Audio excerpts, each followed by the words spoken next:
Hello friends, आपका अपने YouTube channel study lesson में स्वागत है।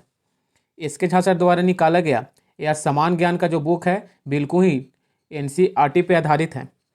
इस बुक से लगातार हर चैप्टर हर दिन सलूशन कराया जा रहा है। सबसे पहले इसमें फिजिक्स को कवर कर रहे हैं। फिजिक्स में जितना भी चैप्टर है उसका सलूशन कराया जा रहा है। आज का 5वां क्लास है। पीछे 4 क्लास का सलूशन कराया जा चुका है। जो चैनल पे नए हैं वो प्ले लिस्ट में जाकर उस वीडियो को ज़रूर देखें और हमारे टेलीग्राम चैनल से ज़रूर जुड़ जाएं। टेलीग्राम में इसका पीडीएफ भी भेज दिया जाता है, जिसका लिंक नीचे डिस्क्रिप्शन में दिया गया है। तो आज का जो चैप्टर है फिजिक्स का 5वां क्लास वह है गुरुत्वाकर्षण, और बारी बारी सारी क्वेश्चन को सोल्व करेंगे। तो चलिए शुरू करते हैं आज का क्लास। इस चैप्टर का पहला क्वेश्चन है, किसी वस्तु पर लगने वाली गुरुत्वाकर्षण बल को क्या कहा जाता है। किसी वस्तु पर लगने वाली गुरुत्वाकर्षण बल को क्या कहा जाता है, तो उसे भार कहते हैं। इसका राइट आंसर हो जाएगा भार, ऑप्शन नंबर 1 हो जाएगा। देखिए, गुरुत्वाकर्षण की बात करते हैं तो गुरुत्वाकर्षण का नियम न्यूटन ने दिया था। गुरुत्वाकर्षण का नियम कौन दिए थे, तो न्यूटन, जो पूरे ब्रह्मांड में इस नियम का मान है। पूरे ब्रह्मांड में इसी नियम के अनुसार सारी बातों को रखा गया है। अगला क्वेश्चन है, विकल्पों में उल्लेखित तथ्य में से कौन सा गुरुत्वाकर्षण के सार्वभौमिक नियम द्वारा समझाया नहीं गया है। तो इनमें से कौन सा है जो गुरुत्वाकर्षण के सार्वभौमिक नियम के अनुसार समझाया नहीं गया है, तो ऑप्शन 2 हो जाएगा, ग्रहों के चारों ओर सूर्य की गति। अगला क्वेश्चन है, निम्नलिखित में से कौन एक कमजोर बल है। इनमें से कौन एक है जो कमजोर बल है, तो वह गुरुत्वाकर्षण बल है। ऑप्शन नंबर 2 हो जाएगा, गुरुत्वाकर्षण बल।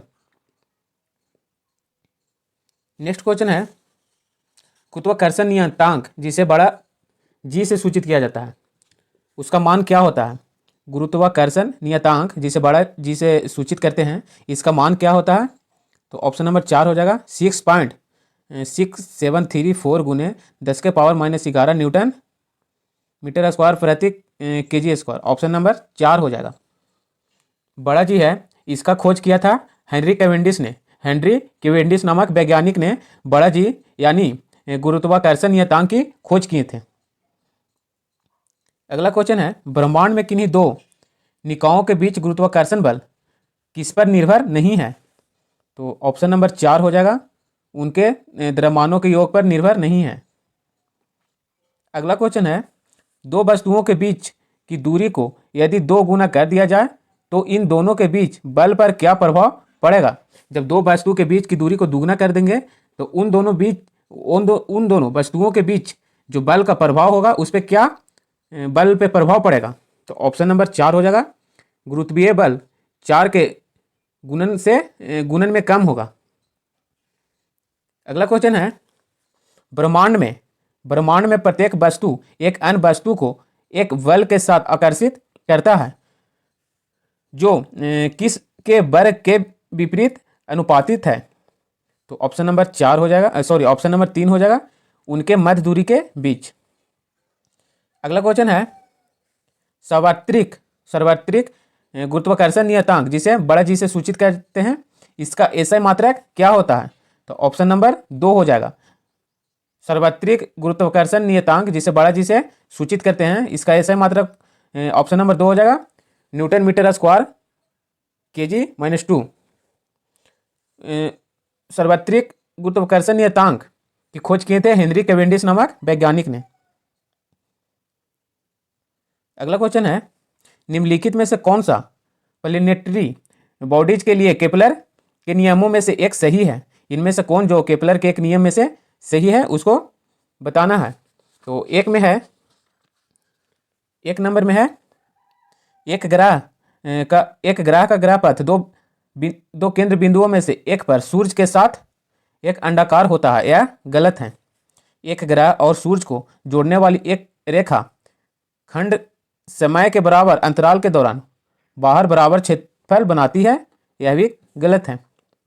एक ग्रह के कक्षीय अवधि के वर्ग अपने ग्रह पथ के अर्ध प्रमुख धुरी के धन के अनुपातिक होता है, यह भी गलत है। अगला है, कक्षीय अवधि ग्रह के द्रव्यमान पर निर्भर होता है, यह सही है। तो ऑप्शन इसका 4 आंसर हो जाएगा। अगला क्वेश्चन है, ब्रह्मांड के प्रत्येक वस्तु एक बल के साथ प्रत्येक एक अन्य वस्तु को आकर्षित करता है जो होता है। ब्रह्मांड में प्रत्येक वस्तु है जो एक अन्य वस्तु को आकर्षित करता है जो होता है। तो उनके द्रव्यमान के गुणन के अनुपातिक और उनके बीच की दूरी के वर्ग के अनुक्रमानुपाती होता है। ऑप्शन नंबर 1 हो जाएगा। नेक्स्ट क्वेश्चन है, दो वस्तुओं में से एक का द्रव्यमान 2 गुना हो जाने पर दो वस्तुओं के बीच लगने वाले गुरुत्वाकर्षण बल में क्या परिवर्तन होगा? तो उसमें परिवर्तन होगा, गुरुत्वाकर्षण बल दुगुना हो जाएगा, गुरुत्वाकर्षण बल हो जाएगा दुगुना। ऑप्शन नंबर 1 हो जाएगा। अगला क्वेश्चन है, ब्रह्मांड की प्रत्येक वस्तु दूसरे वस्तु को एक बल द्वारा आकर्षित करता है जो किसके समानुपाती होता है? तो ऑप्शन नंबर 3 हो जाएगा, उनके द्रव्यमानों के गुणक के समानुपाती होता है। ऑप्शन नंबर 3 हो जाएगा। अगला क्वेश्चन है, यदि दो वस्तुओं के द्रव्यमान को 3 गुना कर दिया जाए तो दो वस्तुओं के बीच बल क्या होगा? दो वस्तु के द्रव्यमान को 3 गुना करेंगे तो वह दोनों वस्तु के बीच का बल क्या होगा? तो बल 9 गुना होगा, यानी 3 गुना, उसका 3 गुना हो जाएगा। ऑप्शन नंबर 3 इसका आंसर हो जाएगा। सबसे पहले कुछ महत्वपूर्ण पॉइंट को देख लेते हैं। अगर दो अलग अलग द्रव्यमान की वस्तु को गिराया जाता है तो दोनों एक साथ गिरेगी। दो अलग अलग द्रव्यमान की वस्तु को एक साथ गिराया जाता है तो वह वस्तु साथ साथ गिरेगी। निर्वात में अलग अलग द्रव्यमान की वस्तु को गिराने पर दोनों वस्तु एक साथ गिरेगी। निर्वात में भी जब अलग अलग वस्तु द्रव्यमान वाली वस्तु को गिराएंगे तो वह दोनों एक साथ ही गिरेगी। हवा में अलग अलग द्रव्यमान की वस्तु को गिराने पर भारी वाली वस्तु पहले गिरेगी। जब हवा में समान द्रव्यमान के दो वस्तु को गिराएंगे तो जो भारी वस्तु है वह पहले गिरेगी, और निर्वात में गिराएंगे तो दोनों एक साथ गिरेगी। अगर कोई ट्रेन एक समान वेग से गतिशील है और उसमें बैठा व्यक्ति किसी सिक्के को उछालता है तो वह सिक्का उसके हाथों में गिरेगा। अगर ट्रेन त्वरण के साथ आगे बढ़ेगी तो सिक्का व्यक्ति के पीछे गिरेगा। देखिए, जब कोई ट्रेन एक समान चाल से चल रहा है, उसका चाल एक निश्चित है, उसी चाल से चल रहा है, तो उसमें जो व्यक्ति बैठा रहेगा, कोई व्यक्ति बैठा हुआ है, वह सिक्का या गेंदा ऊपर उछालता है तो वह जब गेंदा ऊपर से नीचे गिरेगा तो उस व्यक्ति के हाथ में ही गिरेगा। लेकिन अगर ट्रेन त्वरण के साथ आगे बढ़ेगी, जब उसका चाल बदल जाएगा तो सिक्का पीछे गिर जाएगा। अगला पॉइंट है, नीचे से ऊपर फेंकने पर उच्चतम बिंदु का वेग 0 होता है तथा गुरुत्वीय त्वरण 10 मीटर पर सेकंड स्क्वायर होता है। अगर कोई वस्तु किसी ग्रह के चारों ओर चक्कर लगाती है तो किया गया कार्य 0 होगा। जब कोई वस्तु है वह ग्रह के चारों ओर चक्कर लगाता है तो किया गया कार्य उसके द्वारा 0 हो जाएगा, क्योंकि उसका विस्थापन 0 होता है, इसलिए। और कुछ पॉइंट है, देख लेते हैं। ध्रुव पर गुरुत्वीय त्वरण का मान विषुवत रेखा की तुलना में अधिक होता है। ध्रुव पर जो गुरुत्वीय त्वरण का मान होता है वह मान विषुवत रेखा की तुलना से अधिक होता है। ध्रुव पर विषुवत रेखा की तुलना से अधिक होता है। विषुवत रेखा से ध्रुव की ओर जाने पर गुरुत्वीय त्वरण का मान बढ़ेगा। जब विषुवत रेखा से ध्रुव की ओर जाएंगे तो गुरुत्वीय त्वरण का मान बढ़ेगा, और ध्रुव से विषुवत रेखा की ओर आने पर गुरुत्वीय त्वरण का मान घटेगा। देखिए, विषुवत रेखा से ध्रुव की ओर जाएंगे तो गुरुत्वीय त्वरण बढ़ेगा, और ध्रुव से विषुवत रेखा की ओर जाएंगे तो घटेगा। यानी छोटा, देखिए इसमें छोटा है, ध्रुव छोटा है, छोटा से बड़ा की ओर जा रहे हैं, छोटा से बड़ा की ओर जा रहे हैं तो घट जाएगा, और बड़ा से विषुवत रेखा बड़ा है और ध्रुव छोटा है लिखा हुआ, तो विषुवत रेखा से ध्रुव की ओर जाएंगे तो बढ़ जाएगा, बड़ा से बड़ा हो जाएगा और छोटा से छोटा हो जाएगा। पृथ्वी की घूर्णन गति बढ़ा देने या घटा देने से ध्रुव पर गुरुत्वीय त्वरण का मान नहीं बदलता है। पृथ्वी के घूर्णन गति कम या तेज करने से ध्रुव पर गुरुत्वीय त्वरण का मान कांस्टेंट रहता है, जो है वही रहेगा, बदलेगा नहीं।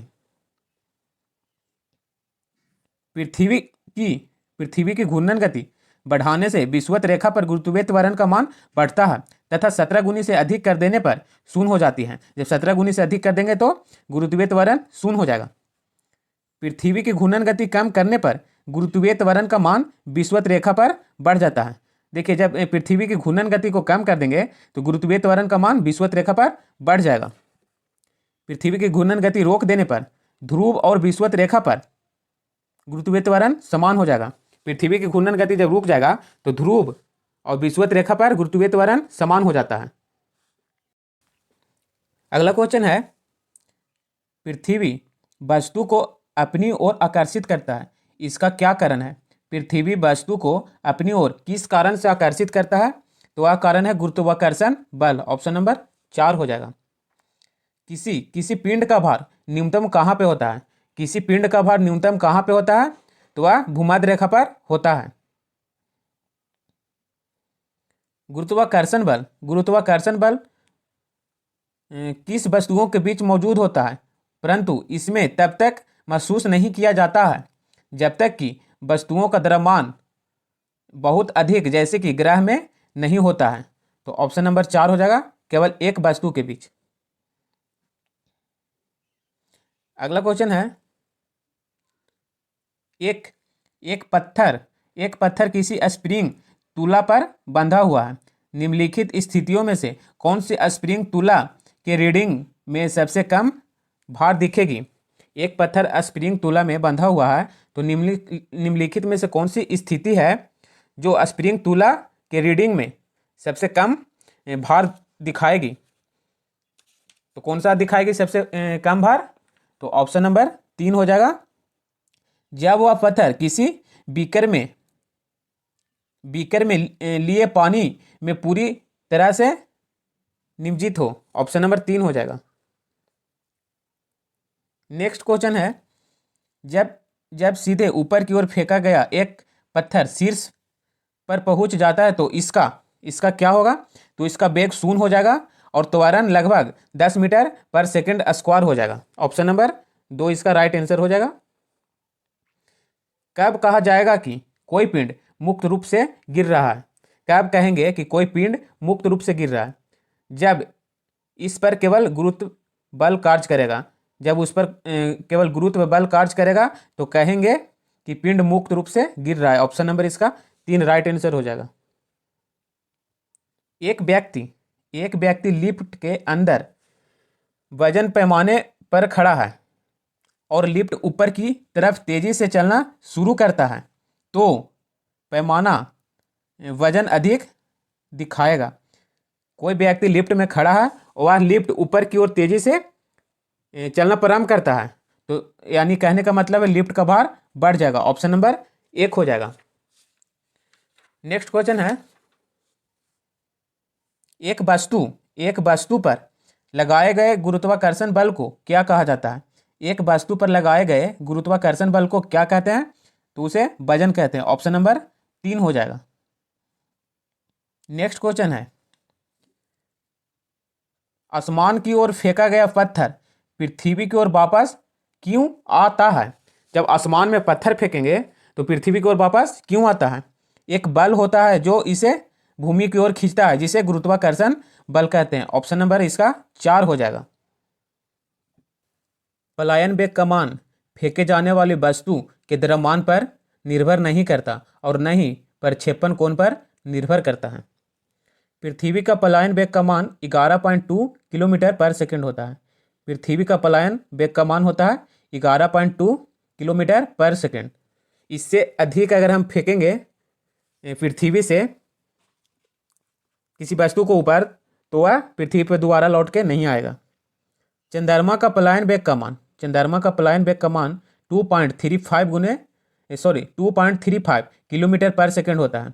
चंद्रमा का पलायन वेग होता है 2.35 किलोमीटर पर सेकंड और पृथ्वी का होता है 11.2 किलोमीटर पर सेकंड और सूर्य का पलायन वेग होता है 42 किलोमीटर पर सेकंड। चंद्रमा पर उतरने वाली अंतरिक्ष यात्री अपने पीठ पर बोझा बांध कर उतरते हैं, क्योंकि पृथ्वी की तुलना में चंद्रमा पर पलायन वेग का मान कम हो जाता है, इसलिए बोझा बांध के मतलब पीठ पे रखते हैं, नहीं तो वह उड़ते रहेंगे। इसलिए भारी के कारण कुछ उस पर दबाव हो, इसलिए बोझा बांध कर रखते हैं। चंद्रमा पर से देखने पर अंतरिक्ष काला दिखाई देता है। चंद्रमा पर से देखने पर अंतरिक्ष कैसा दिखाई देता है? काला दिखाई देता है। पृथ्वी का पलायन वेग कितना होता है? तो 11.2 किलोमीटर पर सेकेंड। चंद्रमा का होता है 1.35 किलोमीटर पर सेकेंड और सूर्य का होता है 42 किलोमीटर पर सेकेंड। क्वेश्चन नंबर 26 को देखते हैं। जब एक वस्तु ऊपर की ओर फेंके जाने पर अपने शीर्ष पर पहुंच जाता है तो इसका, जब कोई वस्तु को ऊपर की ओर फेंकेंगे तो वह अपने शीर्ष पर यानी दोबारा नीचे आ जाता है, तो इसका मतलब क्या है? वेग शून्य होता है, वेग शून्य होता है और इसका त्वरण लगभग 10 मीटर पर सेकेंड स्क्वायर होता है, इसलिए वह दोबारा लौट आता है।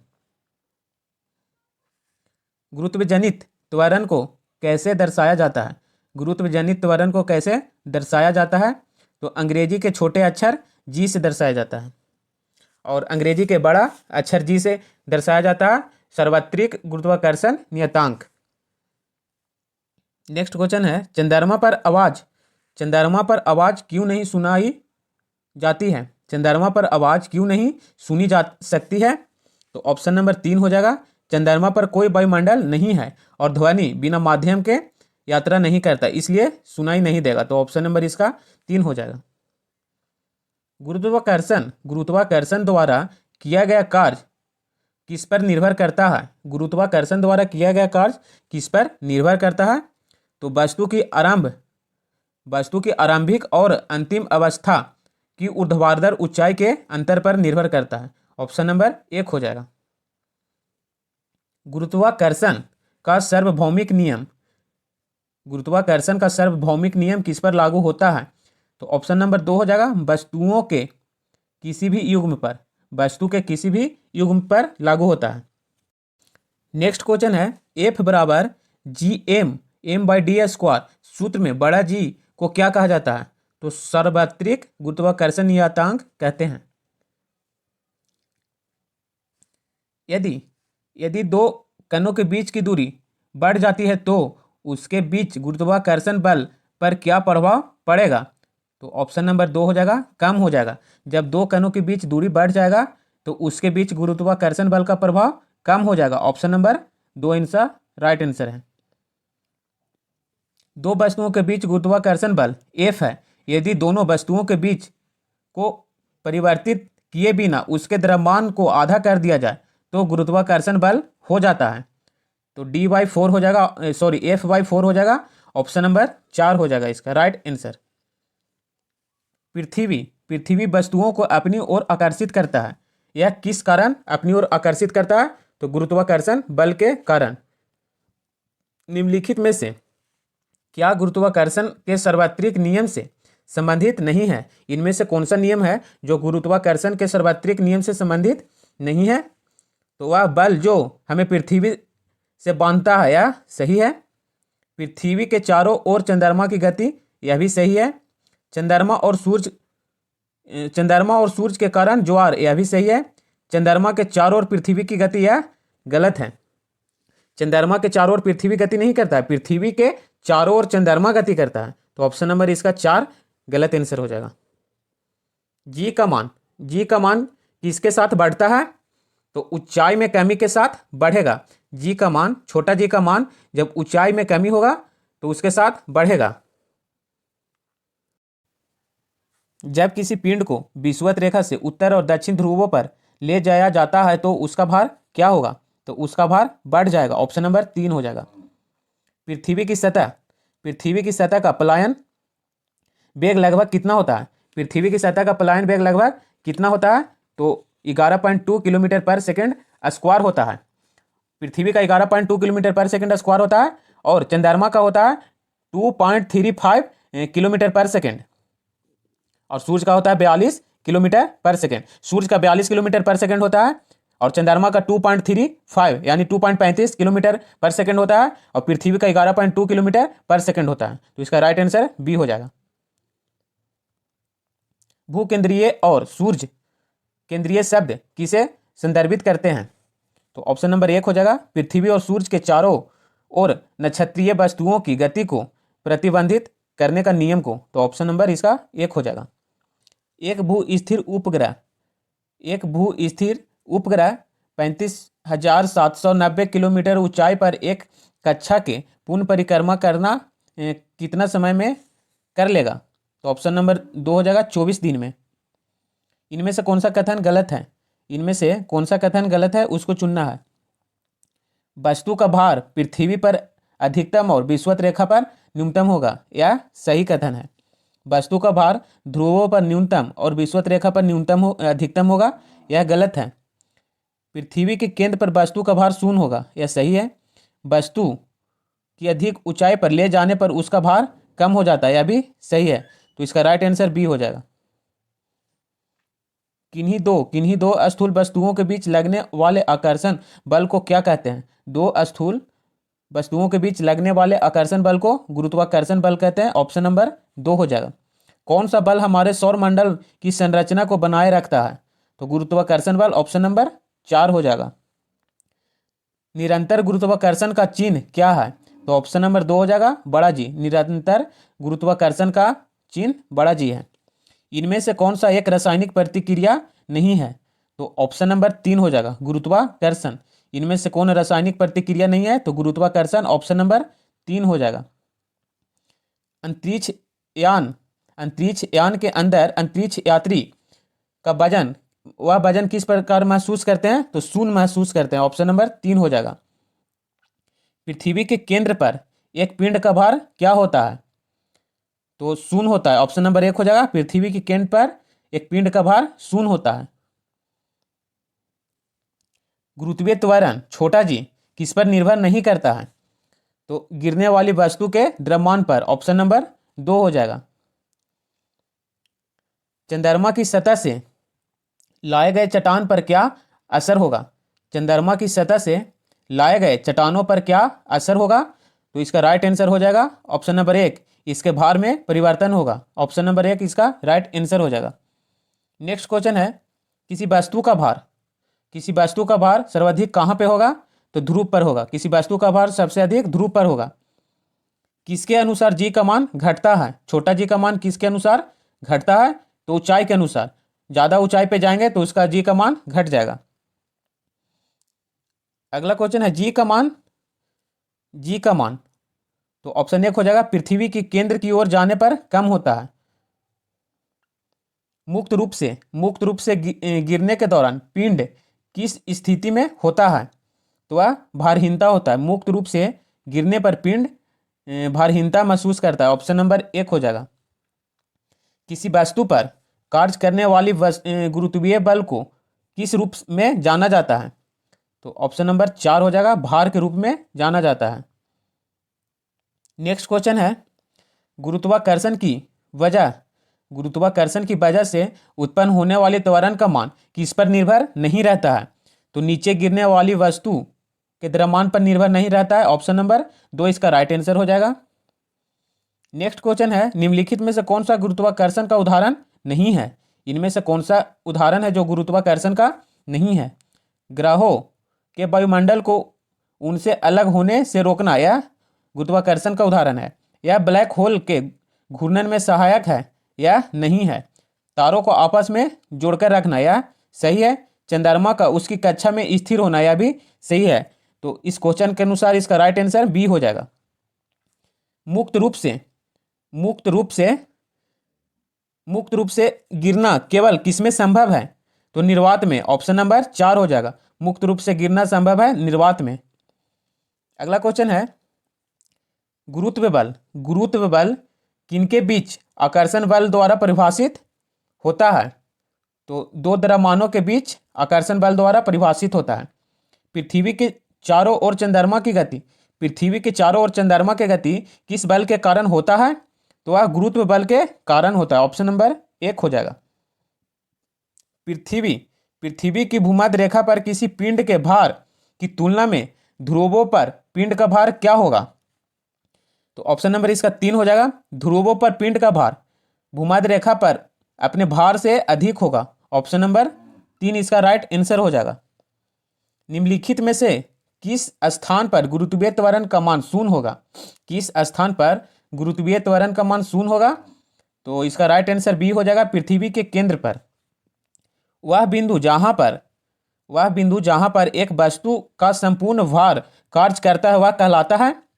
तो गुरुत्वाकर्षण का केंद्र। ऑप्शन नंबर 3 इसका राइट आंसर हो जाएगा। छोटा जी का इकाई, छोटा जी की इकाई त्वरण की इकाई के समान होता है, अर्थात मीटर पर सेकेंड स्क्वायर, मीटर पर सेकेंड स्क्वायर। ऑप्शन नंबर 3 हो जाएगा। अगला क्वेश्चन है, निम्नलिखित में से कौन सा कथन असत्य है? इनमें से कौन सा कथन है जो असत्य है? तो जी का मान, छोटा जी का मान ऊंचाई के साथ परिवर्तन होता है, या सही है। जी का मान गिरती हुई वस्तु के द्रव्यमान पर निर्भर करता है, या गलत है, निर्भर करता नहीं है। जी का मान पृथ्वी के द्रव्यमान पर निर्भर करता है, या सही है। पृथ्वी की गहराई में जाने पर जी के मान में परिवर्तन होता है, या भी सही है। तो इस क्वेश्चन के अनुसार इसका ऑप्शन नंबर बी सही हो जाएगा। नेक्स्ट वीडियो में, और हर रोज फिजिक्स का चैप्टर बाय चैप्टर सॉल्यूशन कराया जा रहा है। जो चैनल पे नए हैं वो चैनल को सब्सक्राइब कर ले और प्ले लिस्ट में जाकर पिछला वीडियो जरूर देखें। तो मिलते हैं नेक्स्ट वीडियो में, तब तक के लिए जय हिंद।